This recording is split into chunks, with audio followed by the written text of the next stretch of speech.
Welcome to the Rotary Club of Cincinnati, club number 17 of 46,000 clubs throughout the world. We are a growing club, and we just wanted to announce some big stats here. We're bringing 6 new members for the review today. We have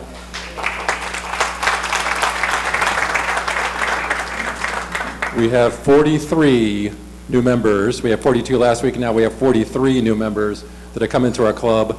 And from the Business Leaders Lunch, which is the Friday lunch for the executives in the community, we've had 2 new corporate members come in from that organization. So great work there. And we're also a service club. We are the largest and oldest service organization in Cincinnati. Wow. And you'll be pleased to know that Brian Bowling just put out the stats. This is mind-blowing. Just this year alone, Rotary has logged 2,600 hours of community service with economic impact of $61,374 and participation by 141 of our club members. So let's have a round of applause for our club.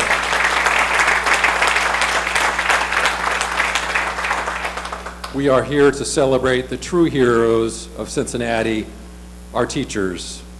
We are here to celebrate CPS Superintendent Shauna Murphy and to celebrate all of the great teachers throughout CPS. We're going to honor 5 today that are truly exemplary, and we want to celebrate teachers throughout our year because we know that they make a difference in our lives. Today we're going to kick it off with the America the Beautiful, led by Kay Atkins on the keyboards and Steve King with his beautiful voice.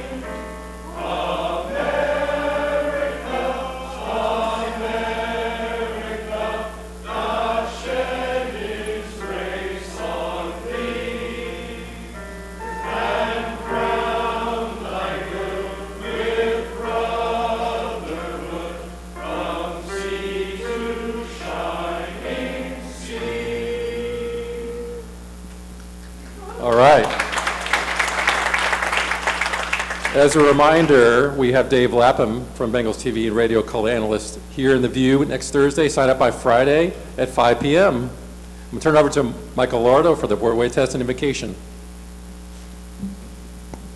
Thank you, President Eric. Won't you pray with me?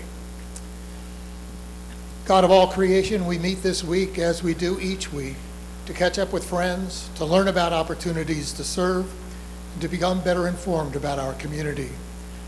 We come today to acknowledge and celebrate the important work educators do in our world. Their efforts create the bedrock of our communities, upon which we build the structures for knowledge, character, goodwill, community, and so much more. Public school educators serve the common good with their earnest efforts to shape young minds to benefit both themselves and the world around them. They serve a diverse population of students and their families that bring increasing challenges with limited resources. It is good to hold this program each year in support of our local public schools. Many of us are products of these schools. Just a few weeks ago, high school students from area high schools came to us and gave speeches about truth, fairness, goodwill, and friendship. And we were inspired by their wisdom and their passion to make this world a better place. It is a good day when we stop to show our gratitude for those who dedicate their lives to nurture our children and youth. So for this day and our guests today, we give thanks in all the holy names of God. Amen.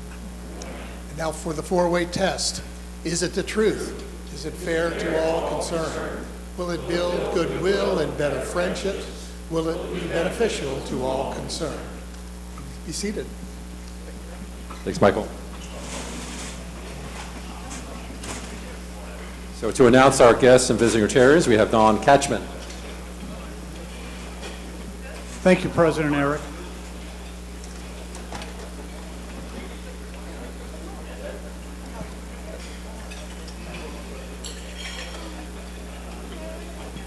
Hi, I'm Don Catchman, and I'm going to introduce prospective members and guests.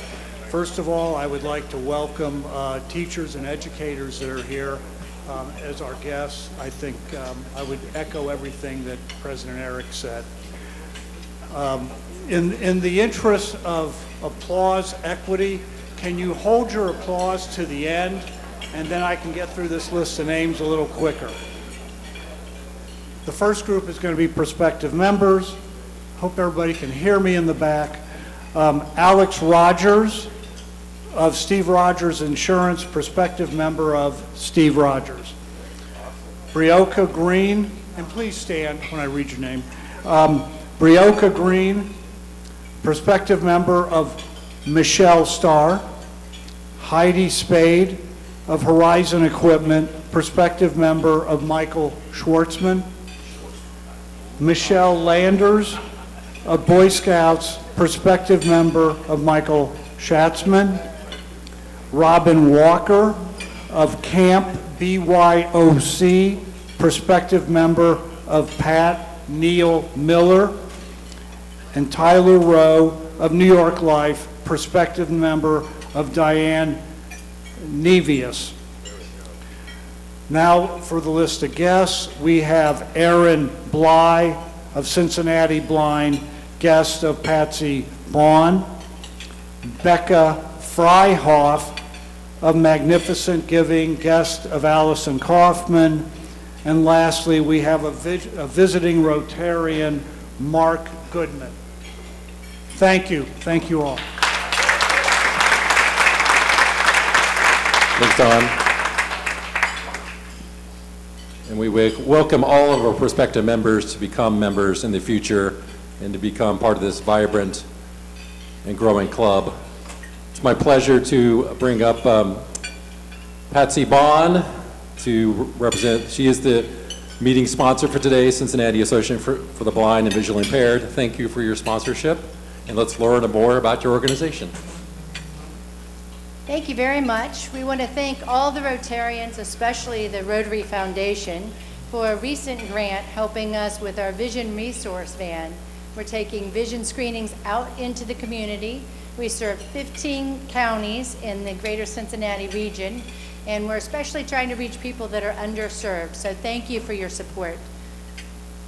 We serve 4,000 people in this region, and we want to be sure and invite you to our upcoming Fun Fest. So we have an information table over here and save the date cards for Saturday, June 7th in Washington Park from 11 to 3. Bring your kids, your grandkids, bring yourself, because we have blindfolded beeper ball, blindfolded cornhole, and also a blow-up obstacle course that you can do blindfolded, right?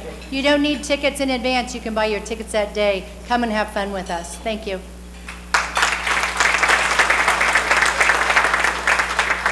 Thank you, Patsy, and thank you for being today's meeting sponsor. As we talk about new members, we have 2 new member introductions with our membership czar, Michael Schatzman, with Erica Almquist and Brian Maloney. Thank you, President Eric.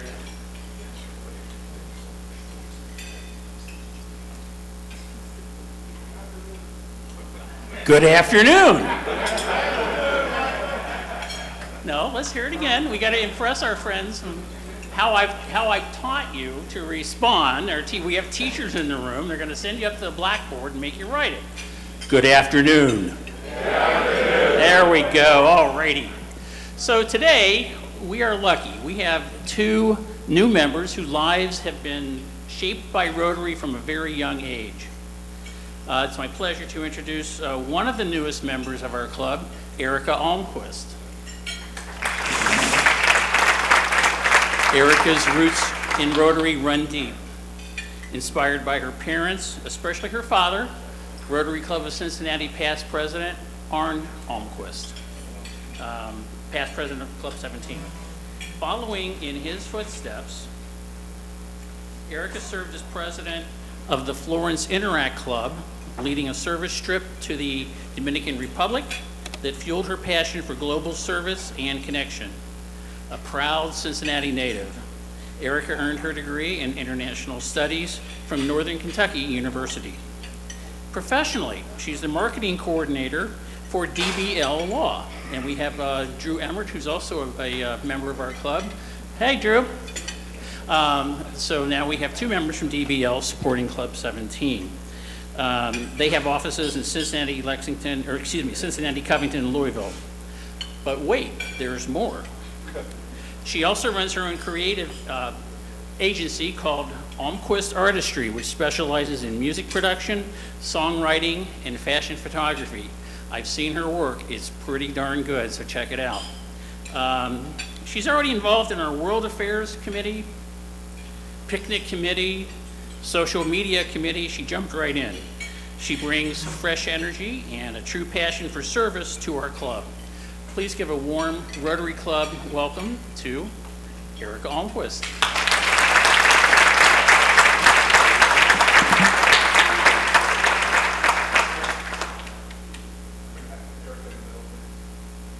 A rose between 2 thorns?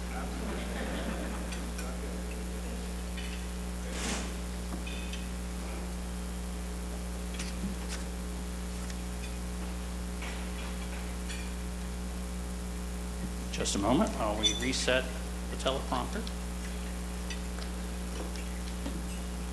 Okay, it's my pleasure to introduce another one of our newest members, Brian Maloney. Again, Brian's Rotary roots run deep. He was just 15 when his grandparents, both proud Rotarians, Grandpa in Upper Arlington, Ohio, and Grandma in Abilene, Kansas, first got him involved.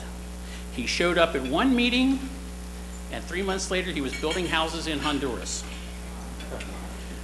That same year, he spent a full year abroad as a Rotary Youth Exchange student in Germany, and he's never looked back.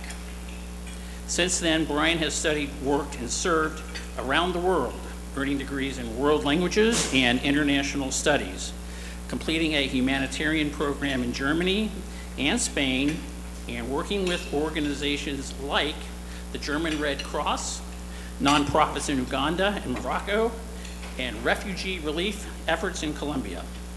Now, back here in Cincinnati, Brian is leading some exciting work at the Mary Magdalene House in OTR, providing showers, laundry, and support to unhoused neighbors, with even bigger expansion plans ahead. So follow Mary Magdalene House and just watch what happens. He also volunteers with the Red Cross Disaster Team, the Hispanic Chamber of Commerce, and if you're ever at the Bailey at an FC Cincinnati game, you just might spot him there too. So already diving in, he has joined their World Affairs Committee and our Picnic Committee. He brings a passion, experience, and a true Rotary spirit to our club. Please give a warm Rotary Club of Cincinnati welcome to Brian Maloney.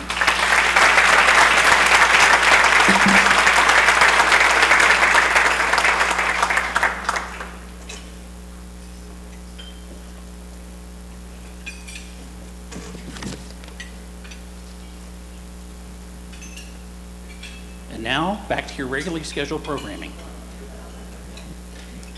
Thanks, Michael.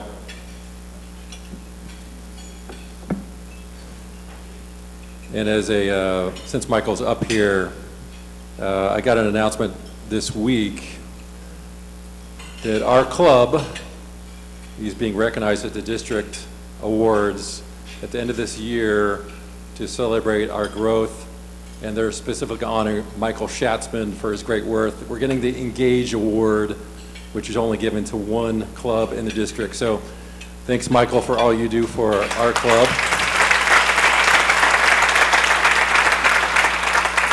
I'll be taking Michael up there, so as long as you can get into my Jeep, you're good, but otherwise, I'll bring a step ladder. So as far as announcements today, we do have the membership review committee. As I said, we have a number of candidates for Rotary in the Highland Room. No birthdays today. We do have Split the Pot. And I'll ask Mrs. Murphy to pick the winning pot. They're all yellow tickets.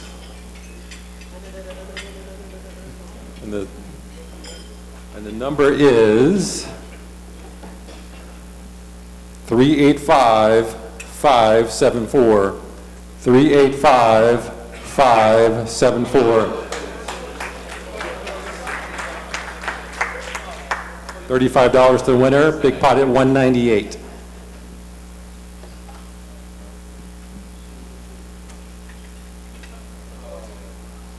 So close.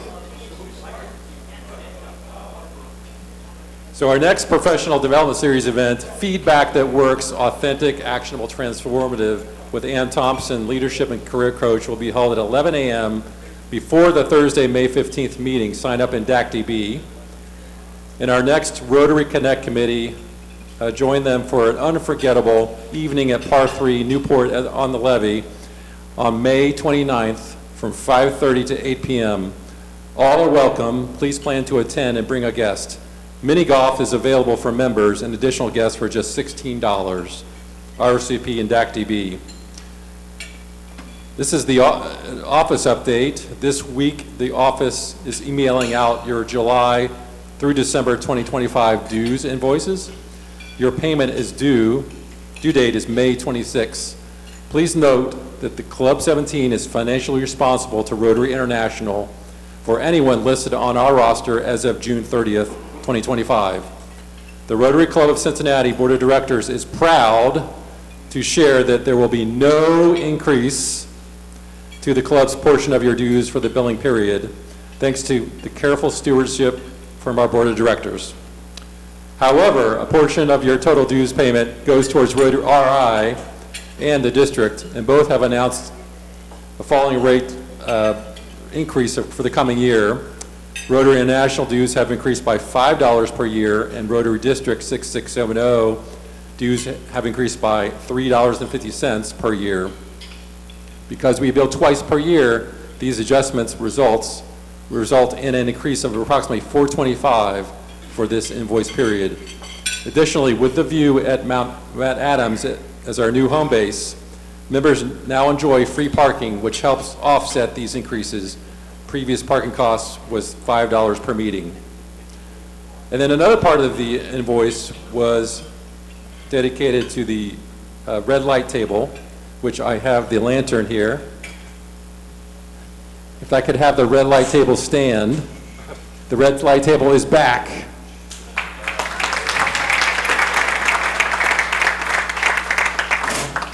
So the red light table donation is $25 per dues period.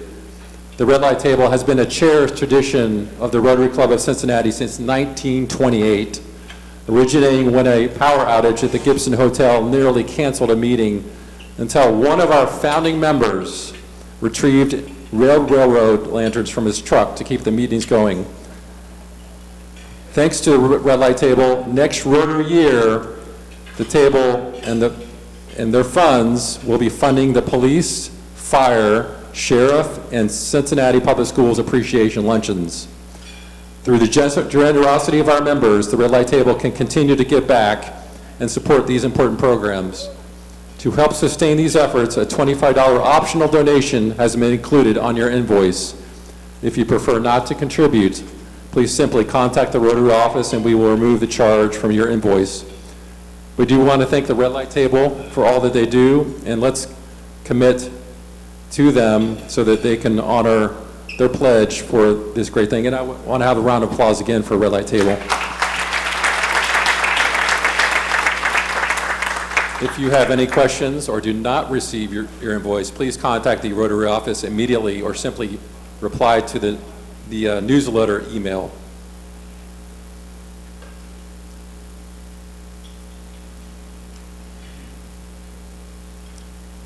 So before we get into our scheduled program, which is why we're all here, I really want to have a personal shout out.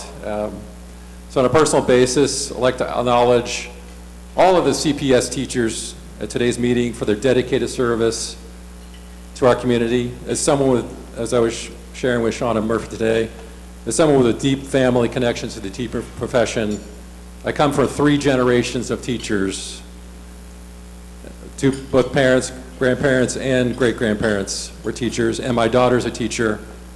I'm the only one in my line not to be a teacher, but I hope that you've caught my glimpse that I'm a teacher at heart.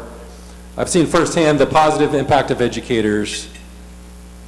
Many at this meeting today likely share the sentiment regarding the important role of teachers in our society.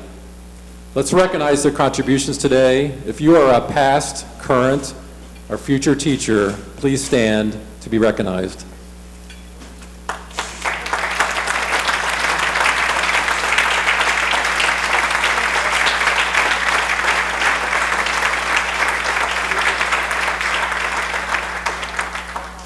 Thanks for all you have done in the past. Thanks for all you're going to do in the future.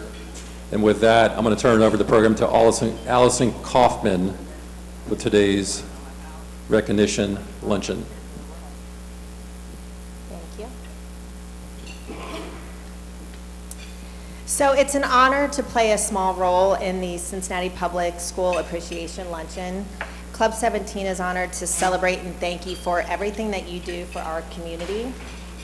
We recognize that CPS educators, counselors, and administrators go above and beyond to support the youth in their classrooms, clubs, and extracurricular activities. I know from the many conversations that I have had this school year that it's been challenging. From the changes within the Department of Education to children feeling safe in school, in their community, and the growing mental health crisis. And that's just a few of the obstacles that I have heard from the teachers I've had the opportunity to speak with. But today, we are here to show great appreciation to those recognized by CPS for their dedication. So it truly is my pleasure to introduce to you Shauna Murphy. And I've read her bio, and it's exhausting. We are really lucky to have her with us in Cincinnati. So. Shauna Murphy is the superintendent of CPS, stepping into the role in May of 2024. As superintendent, Murphy serves 35,000 students and 6,500 employees across 66 schools. A Cincinnati native, Superintendent Murphy brings over 34 years of experience in education, most recently serving as CPS Chief of Student, Family, and Community Engagement. In her role, Superintendent Murphy was instrumental in managing the district's relationship with community partners, implementing industry-recognized and ODE-approved credentials and certifications to successfully increase high school graduation and a career and technical education pathway for every CPS high school for successful post-secondary college and career preparation, and increasing the amount of active parent organizations. Superintendent Murphy previously served as CPS Assistant Superintendent. She began her career in Cincinnati Public Schools as a substitute teacher before becoming an English teacher at her alma mater, Purcell Marian High School.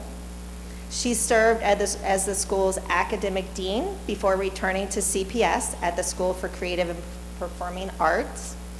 Superintendent Murphy was the principal at Hyde Park Elementary School, Quebec Heights Elementary School, and Woodward Career Technical High School. Currently, Superintendent Murphy serves as a board member of the High Schools That Work Board of Directors, Mindpeace Board of Directors, and the Cincinnati Arts and Technical Board of Directors. She holds a Master of Education from Xavier University and University of Cincinnati, superintendent license from University of Dayton, and a Bachelor of Science in Broadcast Journalism from Ohio University. So with that, please help me welcome Superintendent Murphy.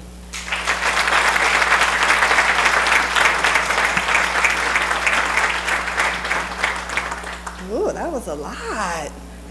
Hi, everybody. You feel good? The lunch was amazing. This room is absolutely gorgeous. I would love to have this chandelier in my home, but that's not going to happen. And I tell you, it is an absolutely gorgeous day in the city of Cincinnati, and it's because of you. You know, oftentimes we talk about what makes the biggest difference in the life of a child is one caring adult. One caring adult. So whether your name is Miss Pat Nighthouse, teacher extraordinaire, one caring adult, or you're Amy Randolph, Assistant Superintendent, Cincinnati Public Schools, one caring adult, or any member of this organization or any visitor here today, you can make an impact. You have made an impact, and I deeply appreciate the opportunity to be here today. I was talking to the president, and he asked me what was my biggest surprise about stepping into this role, and it was really simple, and that is how many people really care about Cincinnati Public Schools, and how many of those people really want to make a difference in Cincinnati Public Schools. You know, you always hear the criticisms, the not so great things, what's happening in DC, what's happening at the State House with all of the unknowns. But despite all of those things, I have great hope and great belief. And what I do know for sure, because of the shoulders of people I stand on before me in this role and other leadership roles in our city, this is nothing. This is nothing. We can get through this, and we will get through this. I don't know how, but I just happen to believe that this room full of people and others like you will help to make that difference. So we appreciate it. But I was not invited to come and give a speech. I was asked to come and to acknowledge some of the teachers and staff in our schoolhouses who are making a difference. So it's really moving, the fact that you acknowledge our critical first responders, the police, the fire, and teachers. I thank you for choosing education to be a part of your mission.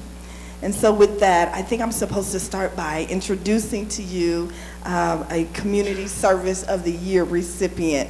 This is so exciting because our next recognition, our first recognition, I'm going out of the order of the paper that I was given. So appreciative to our communications team. And Miss Mary is in the room from our communications office. Mary Williams, thanks for being here. So this individual's role extends beyond coordinating services for her students. She embodies the spirit of being a change agent, tirelessly advocating for resources and opportunities that empower students to thrive, both in and outside of the classroom. Now, through her innovative approach, she has successfully developed a variety of resources tailored to meet the needs of her students, ensuring that they have access to essential support systems. These initiatives not only address immediate challenges, but they also open doors to opportunities that enrich the educational experience and prepare students for the future. So at this time, I am so super excited to share with you the Community Service of the Year recipient, Ms. Belinda Carson, Resource Coordinator at Withrow University High School. Congratulations.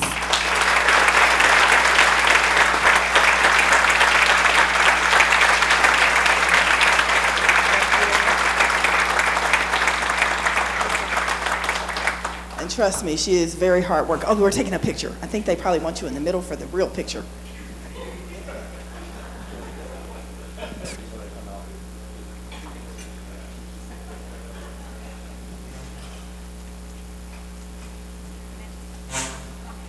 Congratulations.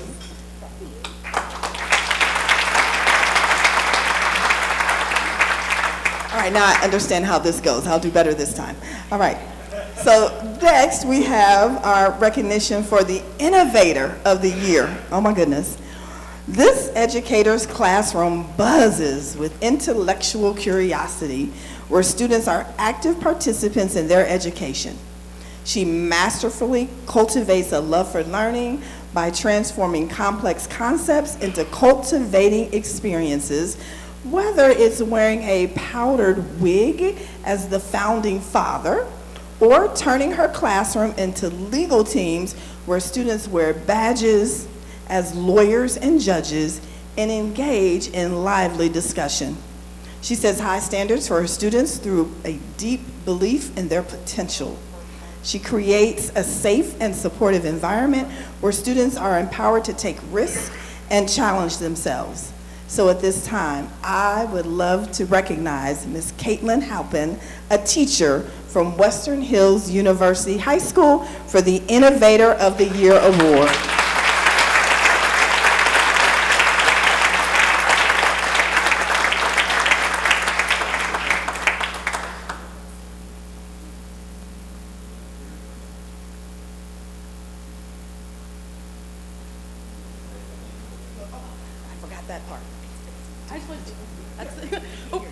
I just want to say thank you. It's incredibly touching and very happy and thankful to be here. So, thank you. Congratulations. Miss Belinda, did you want to say something to the people? Yes, yes.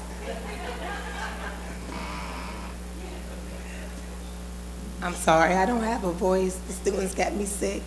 But I just want to say thank you for inviting me and nominating me for this award. And I really, truly love my job and the students and the staff for where I work at Withrow University. Good.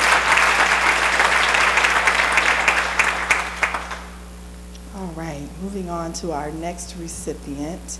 This next award is for the Humanitarian of the Year. So our next recognition is Humanitarian for the Year. This educator's approach is rooted in empathy, patience, and an unwavering belief in the potential of every child. As an English and a second language teacher, she creates an environment where students not only learn English, but they feel supported and valued in their academic journey. She's known for her creative use of visual aids, gestures, and technology to support her students. And she creates an environment where positive reinforcement motivates students to push themselves in the face of challenges. This teacher fosters a deep sense of belonging in her classroom, learning about each student's background to build connections. And she provides a foundation for her students to thrive in school and beyond. So at this time, I would like to recognize Ms. Rachel Von Holle as teacher at Aiken High School for the Humanitarian of the Year Award.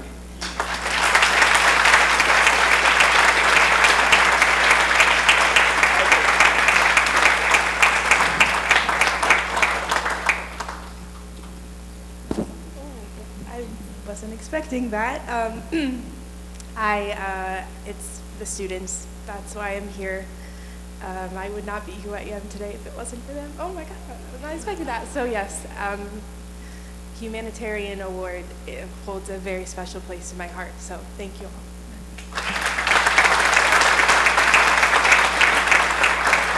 All right. The next award is for the Teacher of the Year. That's huge. This educator has 20 years of service as a teacher in Cincinnati Public Schools. Known for her innate teaching abilities, she transforms learning into an engaging adventure. Her approach not only supports the district's curriculum, but also fosters a practical understanding through hands-on projects, ensuring her students retain and apply the knowledge with enthusiasm. Her impact extends far beyond her own classroom, as she serves as a lead teacher and a role model to peers, encouraging excellence in education. Her advocacy for her profession is evident in her efforts to recruit future educators. At this time, I'd like to recognize Ms. Angelle Greene-Edwards, who is a teacher at Mount Airy School.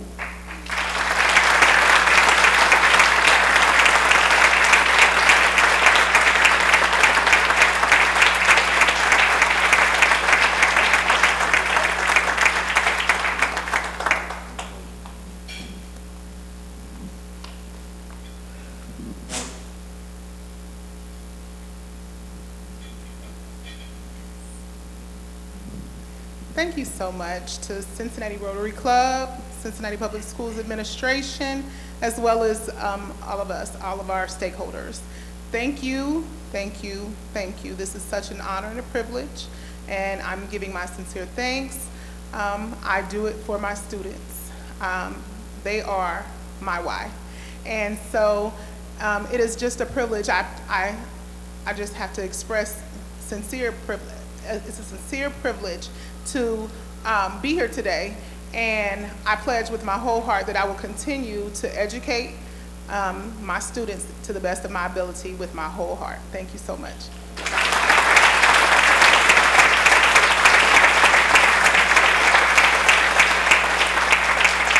So we're now at our final recognition, and this recognition is for Administrator of the Year.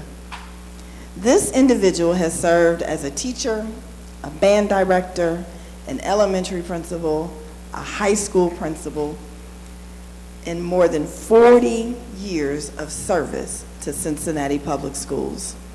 We just won't let him leave. This educator is passionate about creating a positive school culture and continuously goes above and beyond to create a safe environment for his students and staff. He ensures students are well prepared for life after graduation with access to career tech programming and leads the district in the state's college, career, workforce, and military readiness component. A team player, this educator leads by example, mentoring his colleagues and nurturing great relationships with the community partners. Now at this time, I would love to take a moment to recognize Mr. Sam Yates, the principal of Woodward Career Technical High School, as the Administrator of the Year.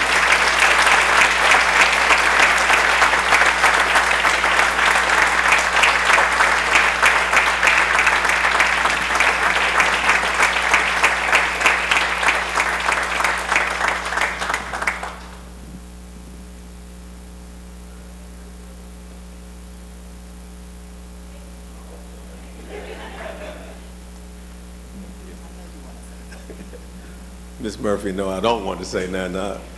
A man with few words. This is an honor. I'm really,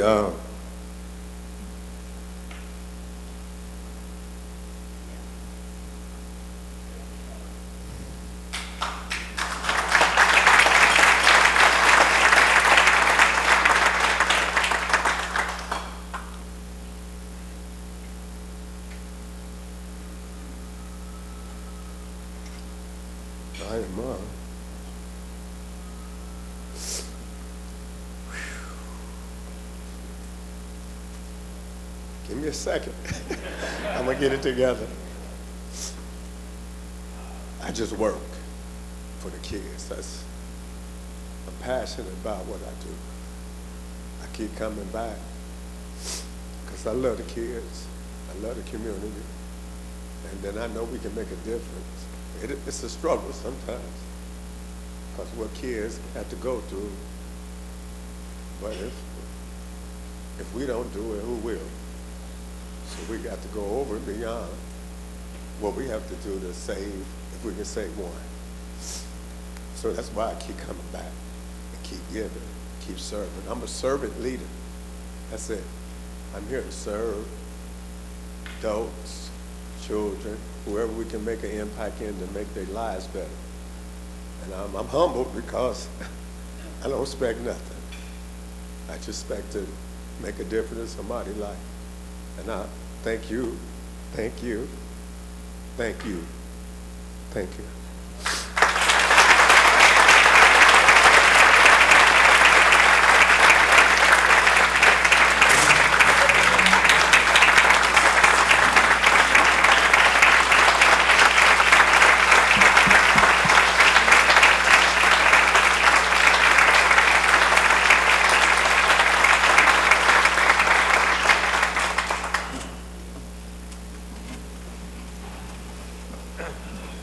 All right, we're going to switch into Q&A with Shauna Murphy.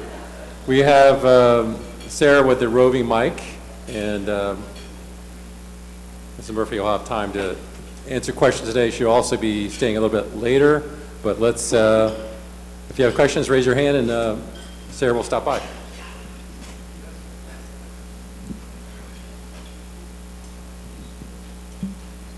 This isn't a question, but it's to some of the Rotarians will remember that there was one year when we did this, we had a table up front that was empty because the administration thought we would be inviting the awardees, and we thought the administration was going to invite the awardees.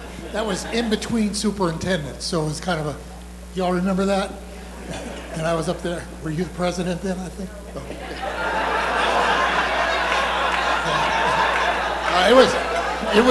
It was all on me. It was all on me.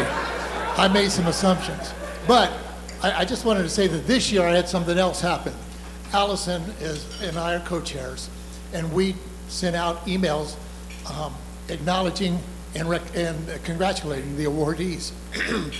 One of the awardees that I sent an email to had a co-teacher call the Rotary office because they thought it was spam. Christy forwarded a voicemail to me, and I had to call back and try to convince folks it wasn't spam. This is the real thing. So this happens with a lot of steps in between, but it's wonderful to have you here today. My pleasure.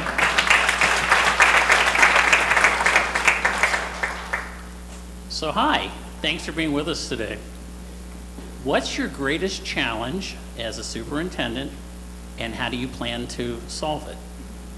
Thank you for that question. My greatest challenge as a superintendent would be the unknowns around the finances of our school district, would be the unknowns around what is going to happen as a result of the proclamation that the Department of Education is going to be dismantled, the unknowns around our school budget is due in June. The state doesn't complete its budget until June. So if there are any adjustments that are going to be made, that will have an impact after we are supposed to be done balancing our budget. So the impact, the unknown about what is going to happen with finances in public education.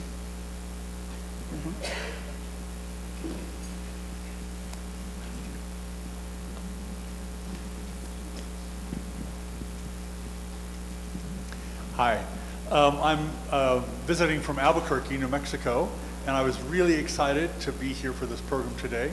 My mother was a public school teacher for over 40 years. My wife is a public school teacher. My son is a public school teacher in Albuquerque. And one of the things that they struggle with is the whole sense of restricting access to books, and the whole subject of banning books, especially in public libraries. Can you comment on how that issue affects Cincinnati Public Schools? Thank you. So my philosophy concerning my administration is very simple. It's here for kids. And I will tell you that has not been a challenge that has come my way. But what I will tell you about other people's preferences for the young people we serve, our response is we're going to give them what they need, whatever that might mean to that individual child. So that is a broader experience than I've had as it relates to the question that you're specifically asking me, because I have not had to ban a book. I have not had to change my curriculum because of this concern that many people do have. Yes, sir. Yeah, I graduated from Woodward High School many years ago. Bulldogs. Go Bulldogs. We were undefeated in football. Yes. So. That school has been replaced with a technical school, and I do manufacturing. I have a warm spot for technical people. Can you tell us what the new technical Woodward is like, and what the curriculum type stuff is offered there? Yes, absolutely. Thank you for that question, because it's an area of specialty for myself, and you have the principal here as one of your award winners, Teacher of the Year. So quite frankly, in Cincinnati Public Schools, we offer career and technical education across all of our high schools. We have 16. And we offer pathways that the state of Ohio has approved for young people. So when I was growing up, we called it vocational education. And a lot of times you have people asking, what happened to vocational education? Well, it just changed names and titles, but we still offer many of the same things that young people offered when I was going to school, when many of you were going to school if you attended Cincinnati Public Schools. So we have everything from, for example, at Woodward, we do have manufacturing, we do have building trades, which includes electrical, plumbing, drywall, anything that you can think of, bricklaying. And then we also have Health Technologies Academy. And those young people can choose anything from studying for research, or they can go into STNA, phlebotomy, anything in the health technologies industry. In other high schools, Taft High School, we have information technology. At Euler High School, we have media arts. I got to participate in their podcast this year. That was my first time podcast, much less podcast with teenagers. It was really delightful. And we have culinary arts programming. We have many engineering programming, and the list goes on and on. What we do not have right now that we're working towards are three things. One, entrepreneurship. So Cincinnati Public Schools used to have an entrepreneurship high school. Then they had a program, and those went away. We're bringing those back next year. They'll be at Woodward Career Technical High School. The other two pieces that we're working hard on, it's going to take us a little bit more time because it's going to take a little more money. And that is, we have kids and their families asking us about automotive. We used to have automotive in the district. You can go to some of our buildings and see the residuals of some of that, but we're working to bring that back within 2 years.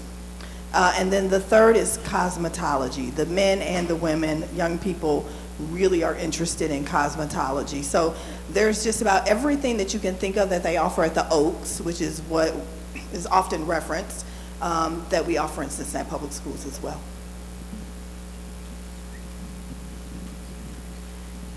Thanks for being with us today. I know you got a ton of schools inside that you are over, and all those schools, well, a lot of those schools have sports and teams, and so my first question would be, how do you attend the pep rallies of all these schools? And then the question number two is, when those schools play each other, they have natural rivalries. What happens when that team goes against Purcell Marion? I know you can't show favoritism, but how do you handle that as the superintendent? Okay, so I'm going to say this. As a high school principal, my experience, now Amy Randolph was a high school principal, Mr. Yates is a current high school principal, but my experience, athletics was the hardest part of my job. Because if I had a vacancy for a physics teacher, nobody picked up the phone, nobody sent an email, nobody asked to be on the interview committee. But if I needed a varsity football coach or a varsity boys basketball coach, ring, ring, ring, ring, ring. So I just happen to be a huge sports fan. I can't kick a ball, catch a ball, throw a ball. I was picked last, give me a book to read in a corner. But I was a cheerleader, and I absolutely love sports for a lot of different reasons, not just the physical, but the team building, the problem solving, all of those things. So I'll just tell you a few of those stories. So when you're a high school principal, you just go to all the games. And Mr. Yates and I had the opportunity to work with Dr. Yates. We would go to all the games. Usually you split them up, but we both enjoyed being around the kids and that competition, and although you have to be very calm, you love the competition, and so we did. So then when I became an assistant superintendent, one of my responsibilities was for athletics. I would have to pick a game a week. So Friday night, I might go to Hughes. Saturday night, I might go to Withrow. And you just create a schedule, and you try to make sure you hit something in each one, boys and girls. Don't forget the girls. Now, I kind of do the same thing on a much more scaled back volume, because I have Amy Randolph, who is now in charge of athletics for the school district. But every week and just about every night, there's some event that you could go to that you could participate in. So I just try to balance, and I try to touch base as much as possible. And I have a team of great people who support the mission of this district, and they help go to these things as well. So, yeah. Oh, I will tell you this story. So I learned really, really, really quickly. So a couple of years ago, the Bengals were, I'm a season ticket holder. It's really, really bad. I have to get there before the game starts and all the festivities, and I stayed till the last play, the last whistle, all of that. Well, one year when the Bengals were doing really well a few years ago, I was going to the Woodward Withrow basketball game at Woodward. It was a Friday night, and I was wearing orange for the Bengals. Oh my gosh. Silly me, I walked into the Woodward gym, and staff students, Miss Murphy, "You're cheering for Withrow?" And I'm like, oh my gosh. Oh my gosh. So that was really, really, really bad. So be careful. But I learned from that. So, and one more thing, and then I'll wrap that up. When I was assistant superintendent, Woodward and Taft were playing at Taft, and it was for the whole enchilada, right? And Taft had won the earlier game in the season and was at Woodward. So Woodward was trying to win this game because you play each other. Okay. I won't say the name. One of our board members came to the game with a Taft t-shirt on. Woo! And she sat down next to me and I said, "Excuse me, board member, in the future, don't do that because you have to remain neutral." And she was like, "Oh my God, do you know?" She went out to her car and changed her clothes. So I was able to help her with a lesson that I learned. And so you just have to balance it. And I think, over time, people know your heart and know you love them all. So Woodward will always be special, bleed blue, adopted, but I take it. Yeah, thanks for that question. That's fun. I guess on a more serious note, if you wouldn't mind talking about what happened at Doane School and schools like that, and what happened to the kids when Doane School closed. Like, I just feel so sorry for what happened, and I'm just kind of curious to know kind of how you deal with that, and how do you deal with those schools that are competing with the Cincinnati Public for students? I guess do you call them for-profit? This is a charter school. Charter school. Okay, that's schools. right. Yeah, yeah. So Don is a charter high school, and they've been around in our city for quite some time, many, many, many years. And they zero in or market themselves to a particular student, kind of as a dropout recovery program. A kid will fall behind in credits and they want to get caught up, they want to be with their peers. And so Don marketed themselves over the many, many years, and children would go to Don. I cannot say a lot about Don. I cannot say much about charter schools. I've never worked in one, I've never been in one. There's not much I can say. But in this particular situation, I guess for about the past year, we've been hearing some rumblings of maybe they're having some challenges.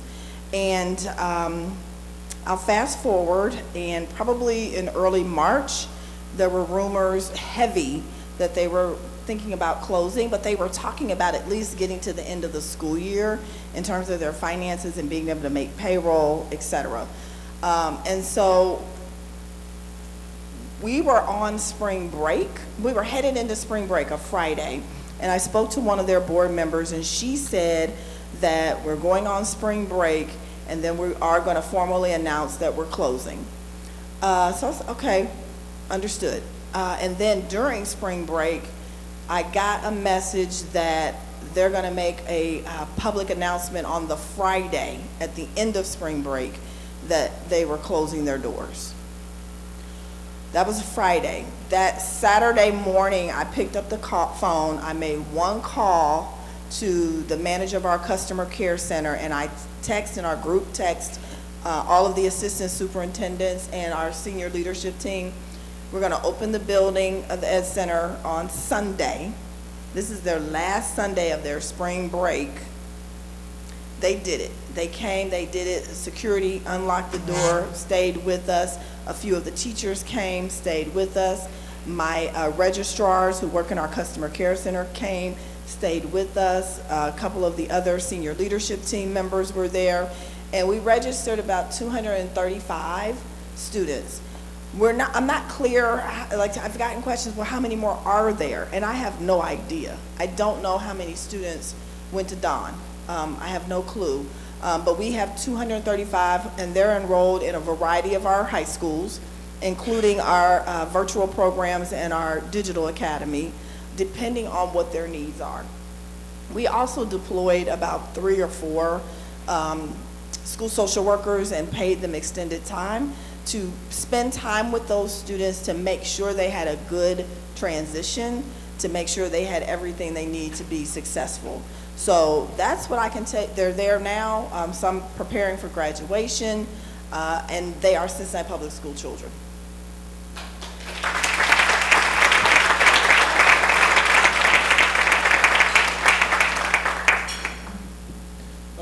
being the president, CEO essentially of a large school district, 60-plus schools across such a diverse cultural and economic plethora, how do you balance having a consistent product delivered that's equitable across it while also still giving your leaders autonomy to exist and be themselves? I said the other day that I know that any Cincinnati Public School teacher could go to any other school district and be successful with young people. I don't know that I believe teachers in other districts and community could come to Cincinnati Public Schools and be successful. I don't know that. But I say I do believe in our teachers because I do understand the curriculum that we provide is state-sanctioned curriculum. I do understand the accountability system that we get judged for that other school districts, maybe they don't. That is maybe a little heavier on us. Dr. Yates mentioned earlier, some children are facing tremendous challenges. Some children need more help than other children. We accept all children. About 13% of our population are experiencing homelessness at any given moment. We accept those children. We provide services to them. As a matter of fact, Rebecca Beach is the manager of our Project Connect team, and they work with our children and families experiencing homelessness, providing anything from shoes and uniforms and book bags and coats, toiletries, to uniforms for schools or whatever it is they may need to be, housing vouchers, hotel stays, connects to shelters, whatever they may need. And that's what we deal with. And I cannot imagine being 5, 6, 7, 8, 10, 17, sleeping in a car at night or under a bridge at night, and then getting myself ready for, how do you get ready for school the next morning? And I'm talking about, this is like 3,500 children every single day in the city of Cincinnati, every single day. So, but I believe in our staff. We have resource coordinators, and you saw our Withrow resource coordinator be recognized by you today. They make sure kids who are coming in the door are okay, and they're good. Some of them, for whatever reason, don't have maybe the type of parent you had growing up who made sure that you had your shoes and your supplies and you got a good night's sleep and you didn't listen to arguments and what you watched on TV last night was appropriate, all of the things. And so it's different, but we're proud of what we do. We believe in what we provide for young people, and it's put us up against anyone.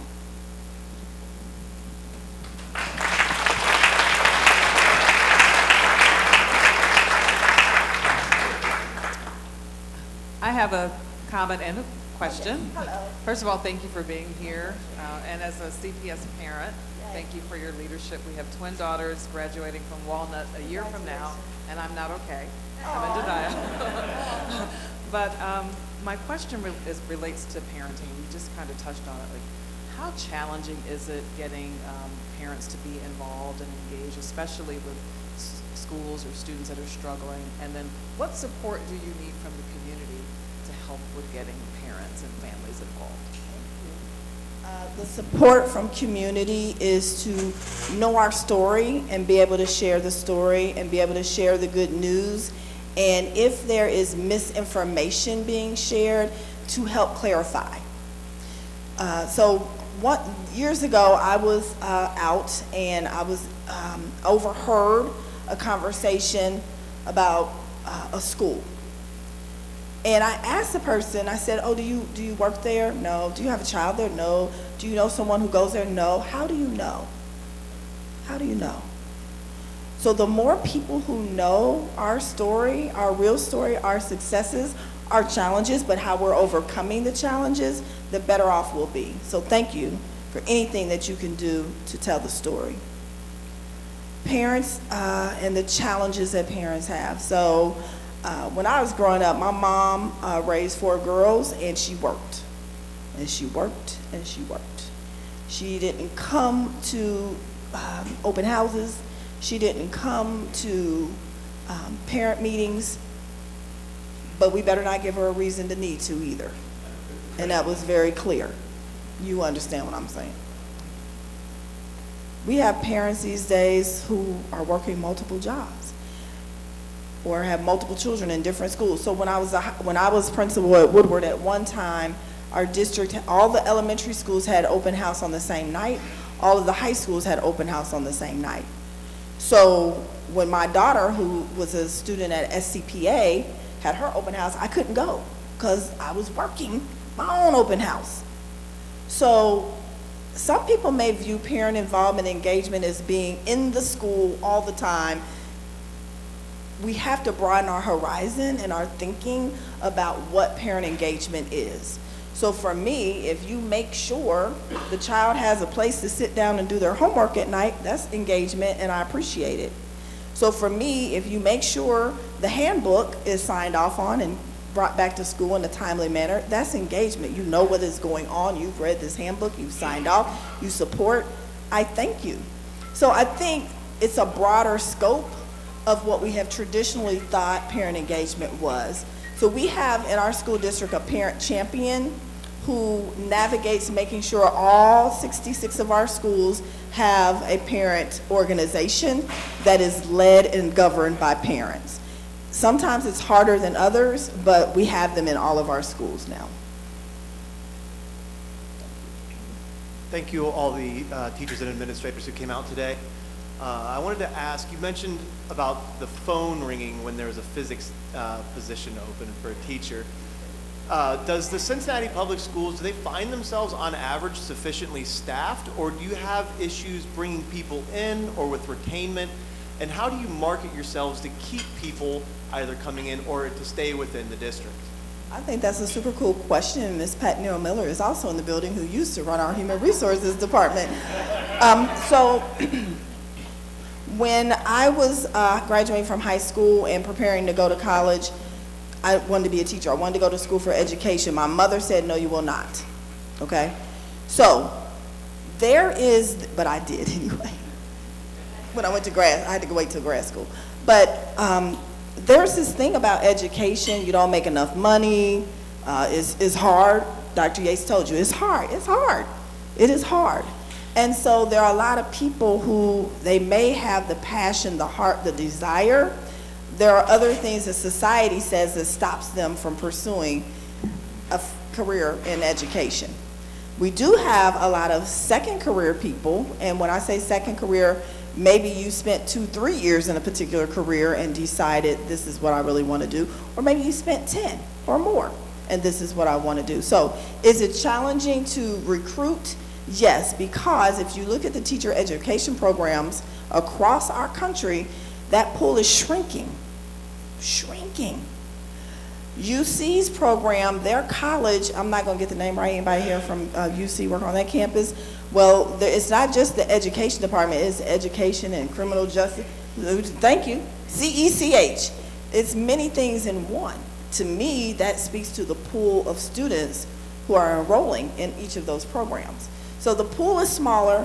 Yes, it is really hard. What do we do to retain? We try to offer the best possible competitive salary we can. They deserve it. B,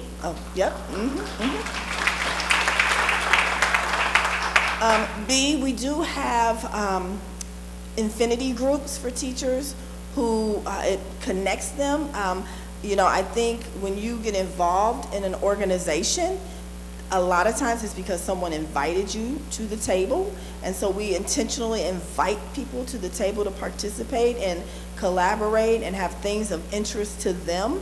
We work on positive school culture to make sure our schools are safe, neat, orderly, so people want to come to work. It is important to me that you come to work and you feel a sense of fulfillment. When I'm in a high school as the leader, and I know this is true for Dr. Yates because we work together, we build a family. It's a family. We're here for one another to make one another feel successful. For my senior leadership team, I try to do my best to acknowledge other people's accomplishments, to build up other people, and make them feel like they're a part and they're a contributing member, because there's no one person who can do this. Not one. It takes a team effort. It takes all of us collectively to make this happen. Just have one comment. You all can be a part of Rotary International because you can have interact clubs in your schools. And that gives, it's totally international, and you can get some interact clubs in your schools. Every one of your schools could have interact. Thanks to Shauna Murphy. You can stay up for 1 second.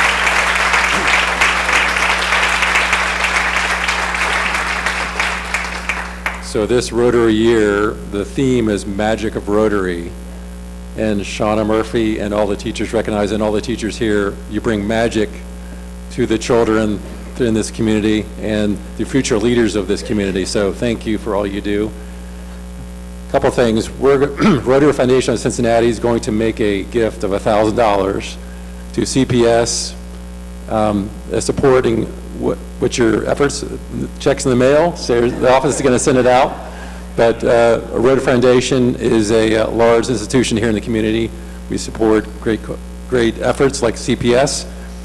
We also are making an honorarium in your name to Impel You Now campaign for your speaking today. We're this close to finishing that up in the world.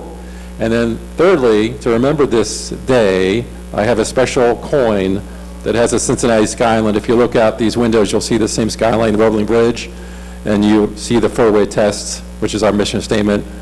So when you hold this, remember us and remember this meeting together, and thanks for all you do. Thank you. Thank you.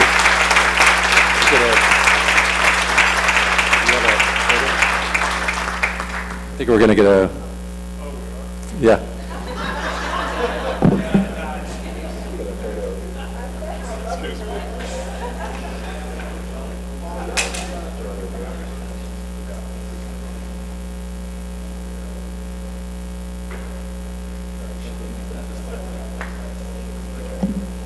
We have the member review committee in Highland Room. Sign up for a day of Lapin for next Thursday by Friday.